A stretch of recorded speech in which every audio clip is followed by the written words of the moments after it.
Welcome to another episode of the Growth Engine podcast. Today, I'm delighted to introduce Mark Evans, a key figure whose influence extends across the marketing spectrum, from leading transformative marketing at Direct Line Group to guiding current and future marketing leaders as a CMO coach.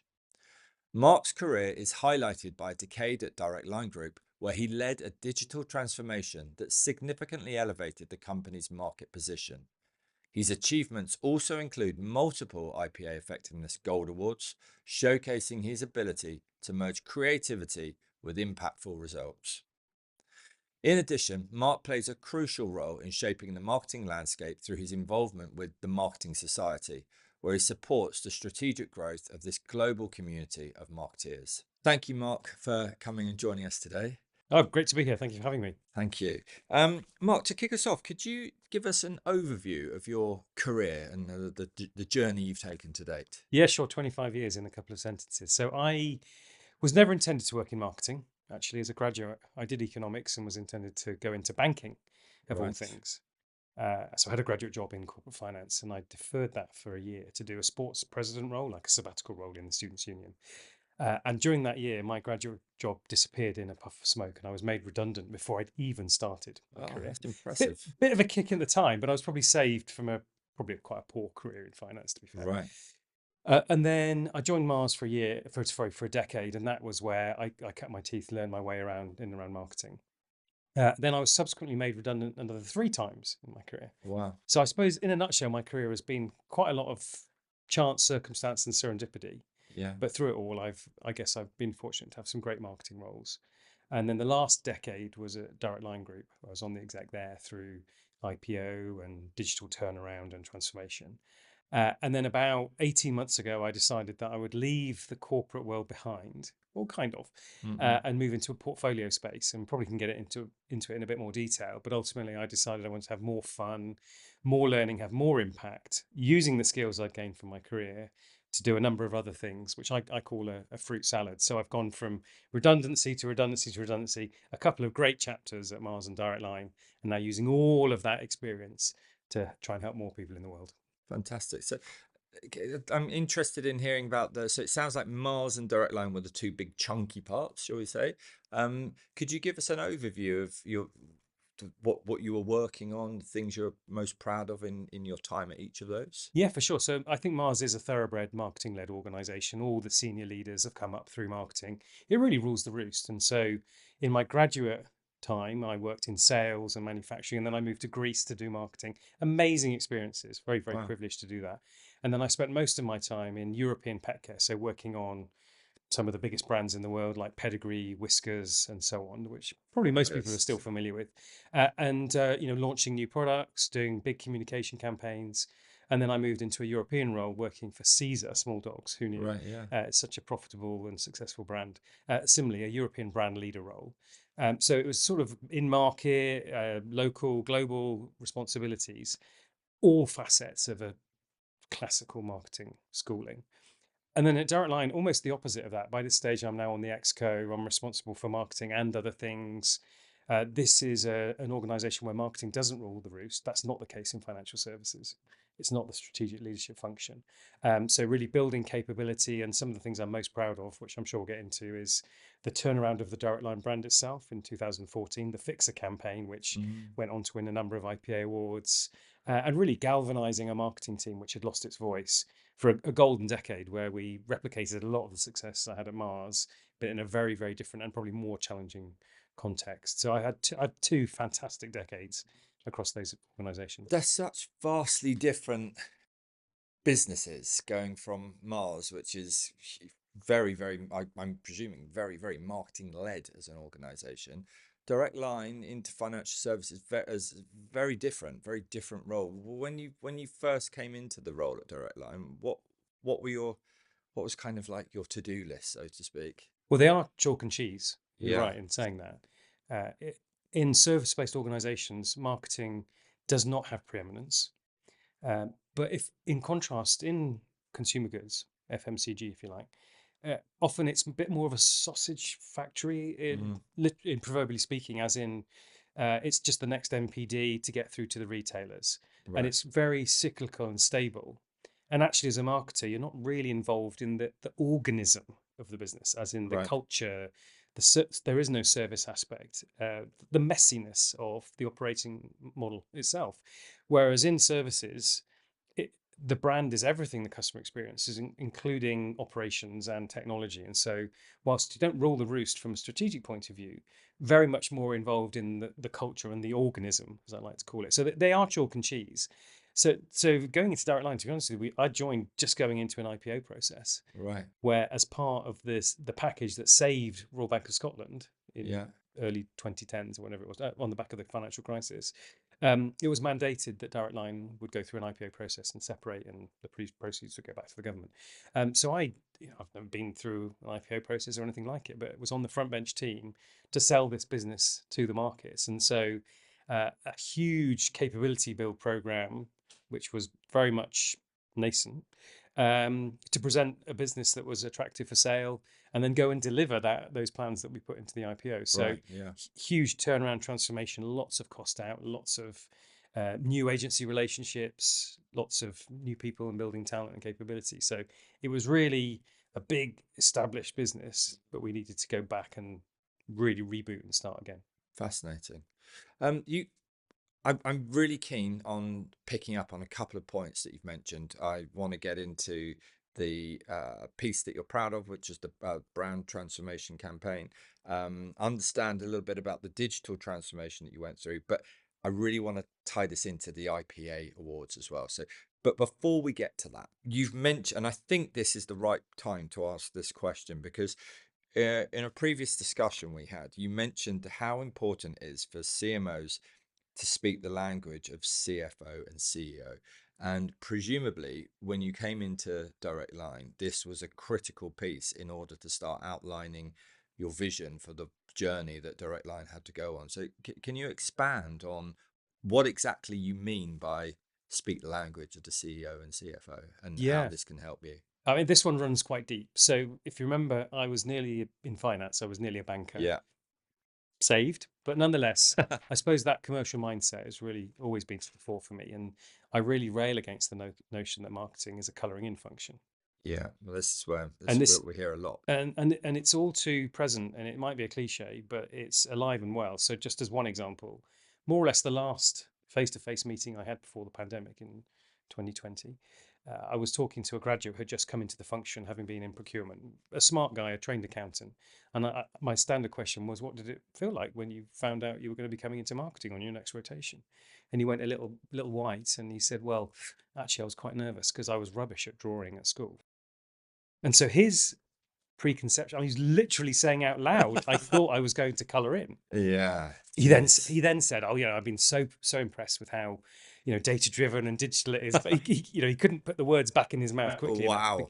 And we both giggled, and he knew he'd said something silly. But the Yeah. reality is, the job of the lead marketer in any organisation, particularly service organisations, to convince the rest of the business that it's anything other than a colouring in function is never done. And I had a pretty Yeah. good run at that.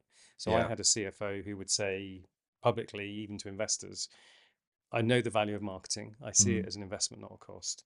Yeah. It's the last thing I'd want to cut. And if I did need to, I'd be open-minded about cutting performance marketing Mm. before brand marketing, because I get the long and the short of it, etc. But Yeah. that's pretty rare, and even that would be fragile. Now there's a new CFO, a new CEO, probably have to start again. So Yeah. it's just a default, and I think there's a number of things to this. One is that the language that marketing use often inconsistent, so the Mm. definitions are not necessarily ubiquitous or well known, and often talk to soft language, soft metrics, Right. Right. as opposed to really rooting into the commercial outcomes and how they link to the top of house objectives. Mm. I used to say, it's probably moved on a bit, but the CMO's greatest danger is getting their board hooked, like methamphetamine, on digital metrics that don't really drive business growth. Mm-hmm. Likes and shares. I think the world's moved on. I used to say that a few years ago, but the reality is, unless a marketer is proving the ROI on their spend Mm. in the short and the long term for everything that they're doing, then they're going to be lost in the conversation when it comes to prioritization. And Measuring in pounds and dollars, you mean, as yeah, opposed to likes and and then shares? all the methodologies are there. I mean, Yeah. it's not voodoo, and so the key thing was, and this was at the heart of the 2018 IPA win, was that we did the modelling, it's extensive econometric modelling. which said that which meant we could show the short and the long term return on not every pound we spend, but to the greatest extent. That changed the dynamic completely, because the conversation with the CFO is not then, can I have some more? It's, hey, we can optimize to whatever level you want. Yeah. Here's the opportunity cost at different levels if you want to take some budget away. I've got no magic beans. Mm. This is the formula, and it almost becomes budgeting by numbers. If you see what I Yeah. did there, but it takes the heat out of the conversation of bargaining and pleading and negotiating. So here's an option set, and that's what if you're building factories, if you're the CIO building factories for a business, Mm. you wouldn't be bargaining and negotiating. You're presenting options cases. Yeah. We can build the factory here, and it will cost this and have this return, or we can build it here.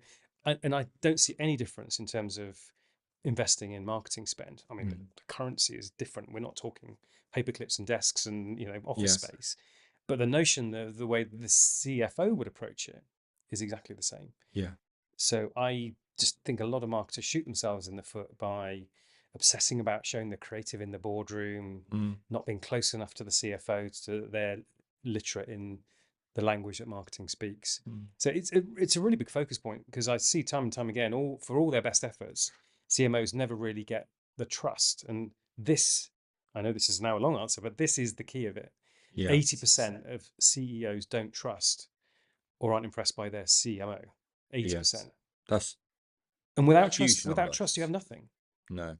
In contrast, only 10% of CEOs don't trust or aren't impressed by their CFO. So it's the lowest tenure, least Yes. trusted, least present in the board. Only 26% of CMOs are in the board at all.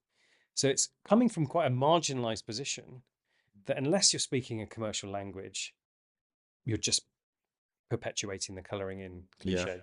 At the heart of that, as you said, is about the effectiveness award. So let's tie that in now, because clearly you did speak the language of it sounds like you had a very good relationship with the CEO and CFO direct line. So can we talk about the work there?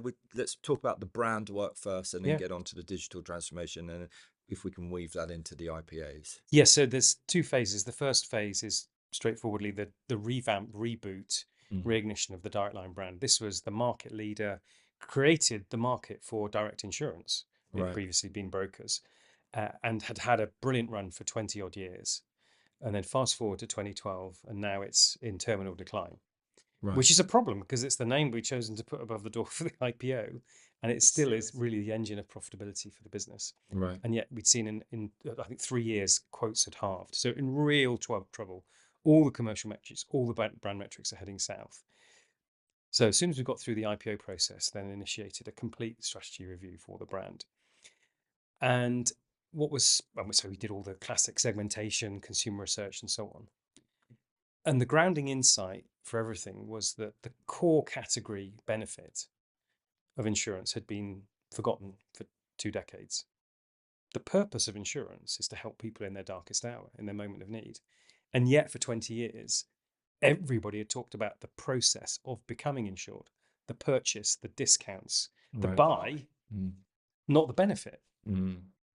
And so we had this, like, the most simple strategy chart in the world, which had a little moon, which was the point of purchase, and this enormous sun in the background, which was fully eclipsed, and this was the point of need. Everybody had been blinded. The category insight had been hiding in plain sight. So, I mean, that's easy, isn't it? Fabulous insight. We just need to go back to what the purpose of the sector is. It's to fix things. And what else is there? If insurance isn't to fix things, what is it for? And so we had this brilliant grounding insight with fixers. That was good, but what the hell are we going to do with that? Because this is a noisy category that is focused on the point of purchase. How are we going to be more benefit led? And so the short story is that we went through a creative pitch process, and Saatchi and Saatchi came up with the goods, which was the Fixer campaign. Winston Wolfe, reprised in his role in Pulp Fiction as the daddy of fixers who made very messy problems disappear. In the case of Pulp Fiction, which just happened coincidentally to be my favourite film, slightly side story, Marvin's brains were blown out on the back of the Chevy. I don't know if you remember the scene, but so it's slightly metaphorical, but he made very messy problems disappear elegantly. And that's what insurance should do. So the agency came up with a brilliant metaphor for our intent albeit it was probably somewhat incongruous to have a gangster as a metaphor for our intent in what is actually one of the lowest trust sectors in the world. Wow, it's But brave. it was brave, but it was well researched and well thought through and worked incredibly well. The moment of magic when Paul Saban, now sadly passed away, came up with the creative idea, came on the back of a chemistry session where we talked about this fixer insight, and he was in a lift and he just had this mad idea and it Wow. came to be. So there's a lot, again, serendipity, but it was a brilliant metaphor. And in research, it had to be Winston Wolfe because daddy of fixers. Yeah. And so there was this huge trust moment where the agency had to trust that we were brave enough and skillful enough to sell this in internally, which wasn't easy. And we had to trust that they could actually get him. And there are probably between 10 and 100 reasons why it never should have happened or might not have happened. Wow. But in the end, it did. And so we launched that in August 2014. And immediately we saw the results coming, a big turnaround in all our lead indicators. And the objective had only been to slow the decline, but we went back to growth. And in the next 3 years, motor insurance grew 85%, home insurance grew 42, 43%. It was the best marketing Phenomenal. moment of my career. And who knew that the insight was hiding in plain sight? And it just Wow. needs to nail that. And the other impact, which doesn't get talked about much, was this is tremendously galvanizing for the organization as well, because it meant that people knew what the brand promise was. It was to be a fixer. And we had this strange effect where people came to work on the Monday doing the same job as they were last Friday, but had newfound pride in what they were doing. And it led to all sorts of craziness in terms of positive customer experience. One particular story was somebody tweets in from Doncaster saying that my TV has been stolen. It's been a week. What are you going to do about it? I've told my mates I'm going to watch a boxing fight tonight. Right. And so the person who happened to handle the Twitter feed at that point in time happens to be based in Doncaster. So he chose to log off, drive home, pick up his own TV, take it to the customer's house so the customer could watch the boxing fight. The risk police were going apoplectic because we hadn't electrically tested this device or whatever it was. But the point was, when asked, why did you do that? He said, well, that's what Winston Wolfe would have done. Wow. Which wasn't by chance, because we had these 10-foot pulleys in all our contact centres. WWWWD. What would Winston Wolfe do? Brilliant. So it became such a big lightning rod. And I think it's no surprise that the business metrics, net promoter score, and employee engagement all mirrored each other on an upward trend. What an absolute masterclass. It's a good one. No wonder that it's this won the IPA. That was our first IPA Gold, and then in Right. 2018 we won another 2. Slightly different. That was phase 2. That was much more Okay. about econometrics, marketing effectiveness. But for 2016 was a golden moment. It was the first time that an insurer, I think maybe subsequently still, first time an insurer had won a gold. Yeah. And it was the first time that it was a client-written paper. We had support of Ubiquity, but ultimately it was a client-written paper. So lots of precedents in there. And I think for many people, Wendy Moores, Kerry Chilvers, Carl Bratton, Piers Newson-Smith, it was probably the pinnacle moment of our careers in many ways. Had you ever gone for an IPA before that? Never. No. Never I mean, before. there's a couple of things about this story that astounds me. Firstly, financial services brand going for an IPA and winning gold, and they are, for me, they're the most prestigious award to win in marketing. I believe, well, I know that the reason I think they're the most prestigious is because it's actually driving bottom line growth into the business. Yeah. Could you expand on that? Because this is tied into our previous conversation about speaking the language of the CEO and CFO. Yeah, I mean, there are many awards in marketing, and I think they play their role for talent attraction and for feel good factor and so on, both agency and client side.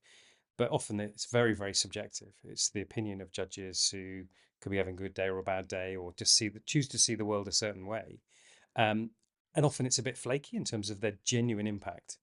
And in fact, there is a study, and I've seen Mark Ritson talk about this, that using System 1's ad scoring mechanism, most awards go to the lowest performing ads. So Right. creative wars in general are not a good indicator of real impact. The IPA is the absolute opposite of this. It's all about return on investment, econometrics as a proof point, and really is about top and bottom line growth. Isolated around that campaign, stripping out all the other noise and other factors. How powerful was this campaign or activity in driving business growth. And I think in that sense, it stands apart for me as the pinnacle awards, the Oscars, if you like, much Yeah. more so than Cannes, Yeah. because it's genuine impact. Yeah, I'd agree. And you didn't stop there. You won another two. So give us the overview on those as well, please. Yeah, so this is a time, I think back to 2016 odd, bizarrely, performance marketing was really on the rise and rise. And full funnel marketing was kind of taking a bit of a hiatus. So much focus on driving towards digital that more and more brands were skewing away from a sensible balance between short and long term. And of course, we had Les Burnett and Peter Field's paper, Long and the Oh, Short, sure. and 60/40 is the recommendation, even more so in financial services, Mm. top of funnel, saliency, mental availability. And it felt a little bit like the world had gone mad and forgetting those basic principles. So we went about proving the value of long-term marketing initially to ourselves, as in taking econometrics and then into a forward extrapolation and building in many more factors, very complex maths that don't ask me to describe. But ultimately, we did get to a point where we had a model which could show the short and long-term return on investment for every brand, product, media activity that we did. And the title of the paper was They Went Short, We Went Long. Right. It was a very, very deliberate, Mm.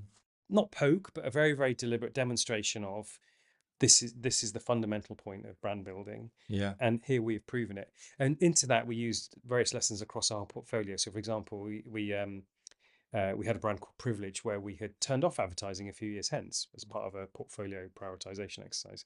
And so we could see the decay in all the brand metrics linearly over time. And these were all inputs to this model, I suppose. And it won a gold. It came very close to getting the Grand Prix, not quite. There we go. But it did win the New Learning Award for its advancement of thinking about marketing effectiveness. And I was just as proud of that because, in a sense, not that we got lucky, but it was just a standout campaign, creative campaign 2016. But again, sort of the economist in me, the never quite made it finance person in me, was saying, well, actually, the frontier of right now is in the area of marketing effectiveness. If we fast forward to now, 5, 6, 7 years on, it is the talk of the town. But I think we were way ahead of the pack, which is Yeah. why we won the New Learning Award. These awards, and I mean, they're hard to write, even IPA awards papers, Yeah, I think. They are, um, because they're demanding to show the actual evidence. They're very much evidence based. Now, where I'm going with this, I'm going to bumble this question, I think. Uh, for me, in order to be able to aspire to win an IPA award, I feel that you need to set out the way that you approach marketing from the outset, with all the way that you set up a department, the aims, the ambitions, the objectives.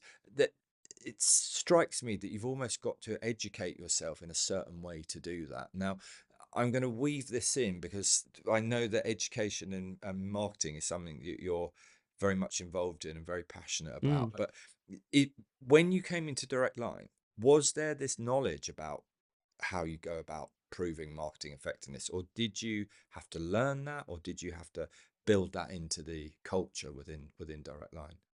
Yeah. There's a couple of questions in there, but let's Yeah. see if I can unpack them. I think right back in the beginning, as I've said, marketing was a slightly marginalized function. And the mission, when we regalvanized, restructured, etc., was to find our voice. That was the mission because it was kind of lost. But within that, we set the imperatives as being, driving our customer orientation, demonstrating value, and so on.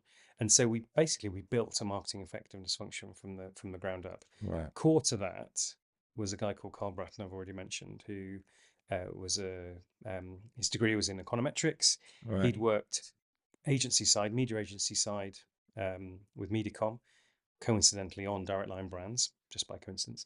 He moved to being at Ubiquity, which was a specialist econometric agency, coincidentally on our brands. And so we pinched him. Yeah. Yeah. Yeah. And I think Ubiquity were still okay with us, quite friendly, but because we carried on working together. But he was poacher turned gamekeeper turned whatever it would be. But he's seen all three sides of the triangle. Got it. And so he was at the heart of this pursuit of marketing effectiveness. To go alongside that, we we did have an awards strategy, Right. which may sound a bit of an odd thing to say out loud, and it wasn't for frivolity and champagne. It was to actually build momentum, to build confidence, to attract talent. But we did have in our mind's eye that we would aspire to enter IPAs Yeah. because the organisation hadn't had any success in doing that, anything like that before.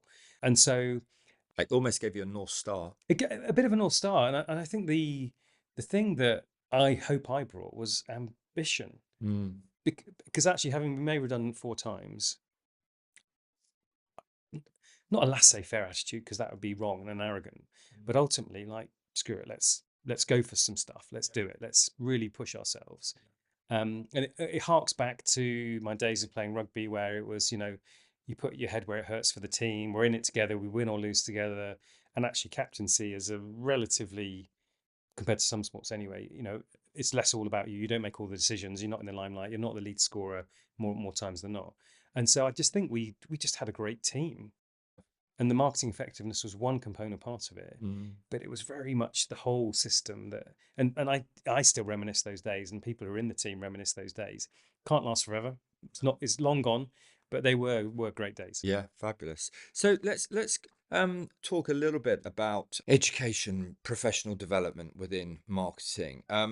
Something I hear a lot is that many marketers don't have professional qualifications within marketing. Mhm. I don't quite know why that is or whether it's true. Um, but I imagine my own hypothesis is it's one of these industries that people sort of find their way to, a bit like yourself. You're heading down one route and kind of fallen into it. Do you recognize that within the marketing industry? And if so, do you think that's a problem? I think the stat says that about 50% of people in marketing have some form of professional qualification. Right. So 50-50. Yeah. I think it is a problem because it means that there's a perception of a lack of rigor. Mm.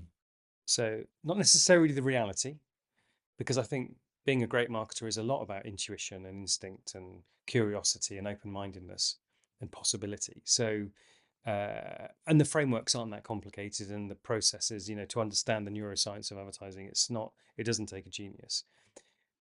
But I think it does play back into this trust point, Mm. in that, well, if anybody can do it, it must be easy. Yeah. It must be for kids. Like, so what's the big deal? So, and this is where ultimately, the CFO will feel that they can have an opinion on your advertising. Mm. Last time I checked, I never really got an opinion on the CFO's balance sheet and, some of his numbers. So it's this whole point about standing, equivalence, trust, Yeah. impact, that, yeah, without a sort of a professional pathway to follow, then, surely it's a doddle, isn't it, really? I mean, you're just making it up as you go along. So but equally, I quite like, putting that point to one side, the fact that there are many paths, because it encourages diversity. I think marketing is one of the more diverse corporate functions, and it's not one size fits all. So some people might go on a Ritson course, or the IPA do the courses. I mean, there's a whole plethora of courses, uh, and I think the bigger point is every individual needs to know that, register that they own their own development. Yeah. You might have a boss who's really for you and helps you, but ultimately don't expect anybody to give a crap about your own career and development, or at least not as much as you should. Yeah. So the principle for me is, amazing things are possible. I've seen it time and time again. Nearly always they're planned to some level. Serendipity does happen, but it's usually planned serendipity. So own your own development. Don't make excuses. And if that involves courses, fine. If it involves experiences, fine. If it's networks, whatever it is. But ultimately, don't let anything be an excuse for your own personal development. Yeah. And having worked across, and especially now in your current role, you work across many broad sectors within financial services marketing. Do you think there is broad courses, I guess, like Ritson or IPA training? Do you think you need specific financial services marketing training as well, or do you think get broad, stable, and then specialize once you're in? I think the principles are very applicable, and Yeah, many CMO roles are recruited for. They want people out of sector, because, of course, the magic of marketing is connecting an organization with the customer or consumer, sure. and that's fairly ubiquitous. And the principle of finding out what a customer wants and challenging an organization to be able to provide it, and then the last 10 yards is the advertising or the colouring and telling the consumer that they can have it. I think those principles are pretty ubiquitous. I would shout out the Financial Services Forum as the industry body for marketers in financial services in the UK, and they do some great courses which are tailored a little bit and honed towards financial services specifically. But I think more important than any specific course is that I look for three things in talent, always have done: EQ, IQ, and drive. So EQ, can they connect with people? Can they get on? Can they empathize? Can they build teams? Can they connect? IQ, not classical IQ scoring, but are they smart enough to spot the gap, spot the opportunity, be curious, be open-minded? And then drive, have a bit of chutzpah and momentum to actually create change in an organization. They're very generic qualities.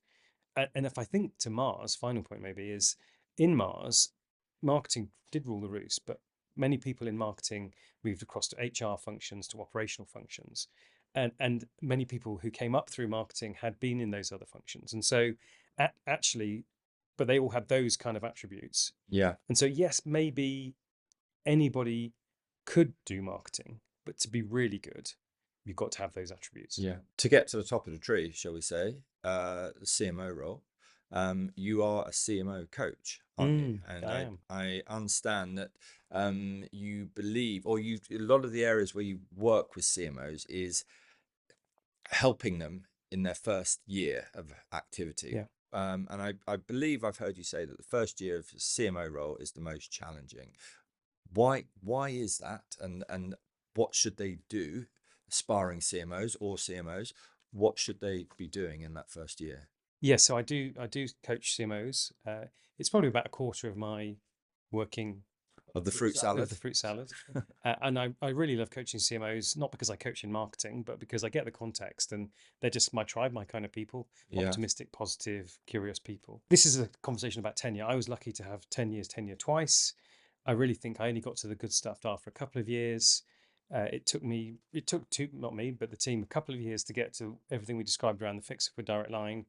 It's quite possible I could have only survived a year and it would have never happened. Yeah. So the survivalism of the first year is the key part. Right. And bear in mind, CMO has half the tenure of a CEO and it's declining. So again, back to this point of fragility. Having interviewed and coached a number of CMOs in that first year, there are different playbooks. And broadly, there are four things that marketers need to pay attention to: their commercial impact, their strategic impact, their team impact, and their personal impact.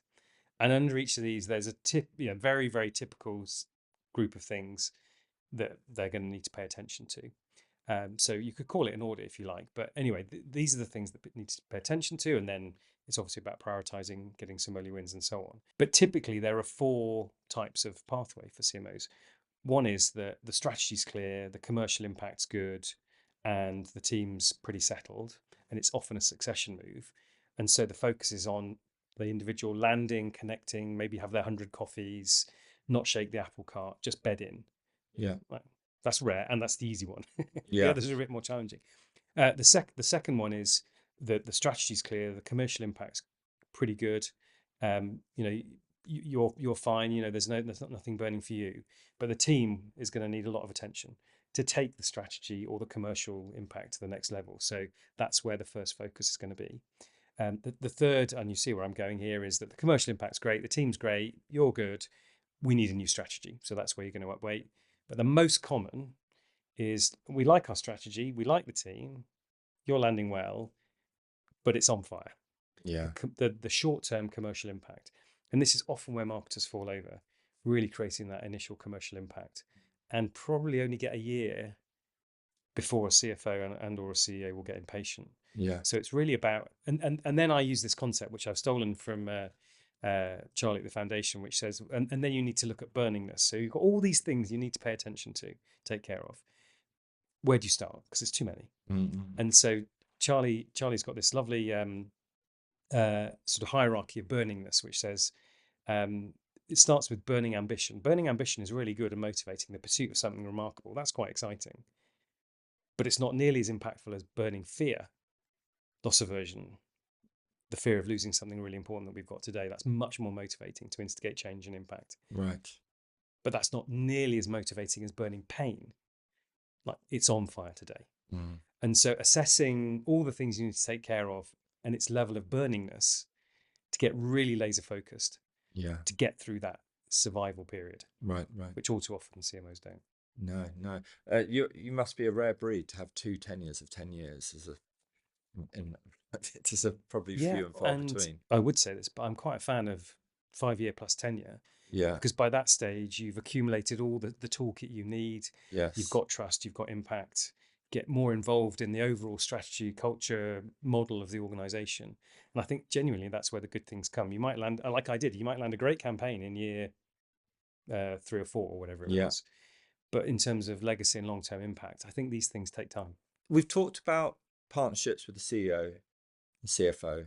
One that we haven't talked about is, which is increasingly important now, is the CTO. Yeah. And many marketers I've spoken to on this podcast talk to me about the importance of that relationship when they're driving digital transformation. You've gone through this within your roles. How important do you see that partnership now? What advice would you give to CMOs in order to initiate enormous change?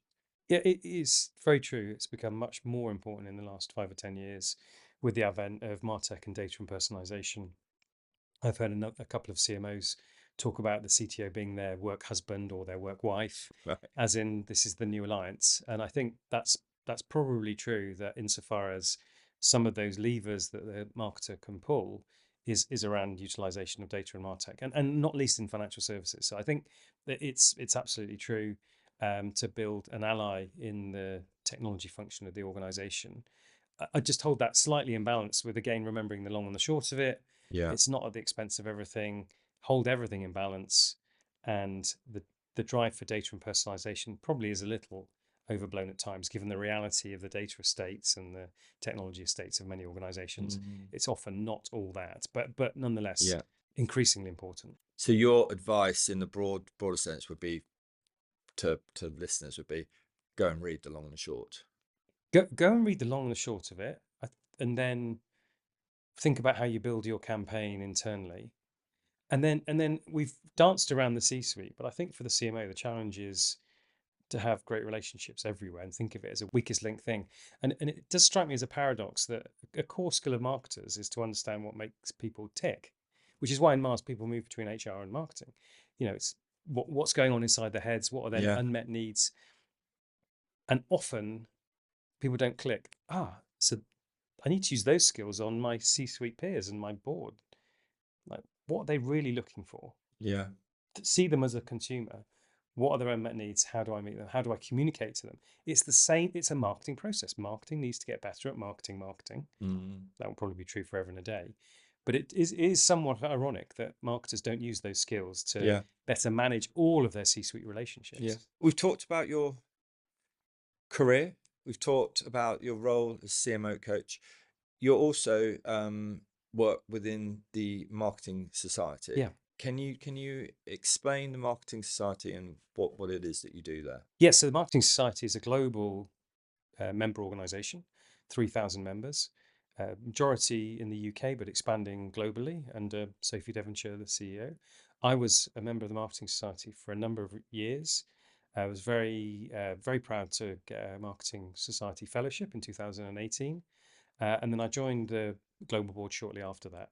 There's about 12, 13 of us. Craig Ingalls of John Lewis fame and now at Merlin Entertainment chairs it.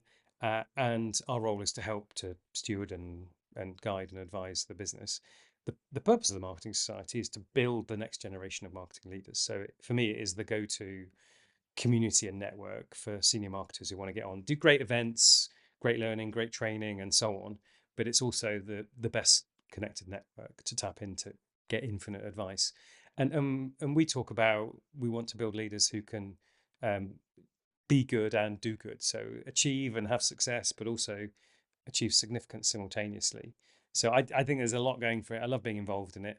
It's not a huge commitment, in reality, because there's an exec that runs it, but really proud to be on the board because I think it's really pushing the frontiers of what marketing should stand for and achieve. To wrap up, we've covered a lot of ground here, but just to think from, I guess, listeners' point of views, what actionable steps that they could take if they want to be a marketer which has got those 3 points: high EQ, high IQ, bit of drive in their bellies. Where would you, beyond presumably the Marketing Society would be on that list? Yep.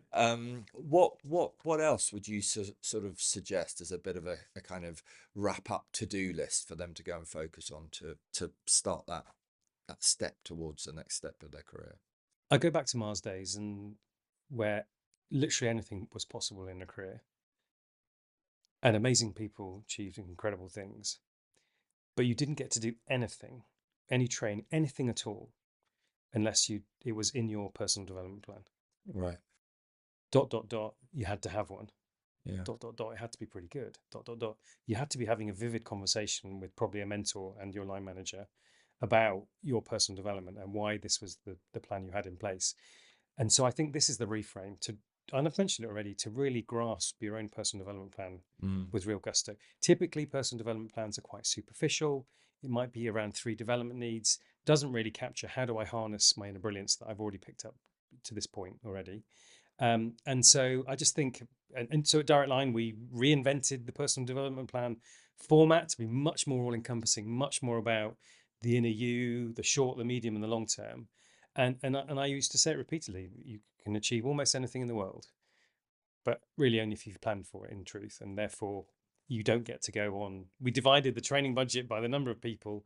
Everybody has a go at it, but you don't even get access to it unless it's in your personal development plan. So my mantra to everybody that's ever been in any team that I've ever worked for is, I've said it already, don't expect anybody to give a crap about your career. You might get lucky, but in reality, don't expect anybody to care about it as much as you should. Take control. Take control. Take back control. My God, that sounds very Brexit. But ultimately, if you're not in control of your own destiny and direction, then nobody is. Yeah, wise words. Thank you. Thanks so much, Mark, for coming to join us today. What a fascinating discussion. Really great to dive into the inner workings of 3 times IPA Gold Award winner. So yeah, brilliant. Thank you so much. Thank you too. Thank you. Thank you for listening today to The Growth Engine. If you enjoyed this episode and like to hear more, please do subscribe wherever you get your podcasts from, and follow us on LinkedIn for regular updates or on hubagency.co.uk. Thank you, and see you next time.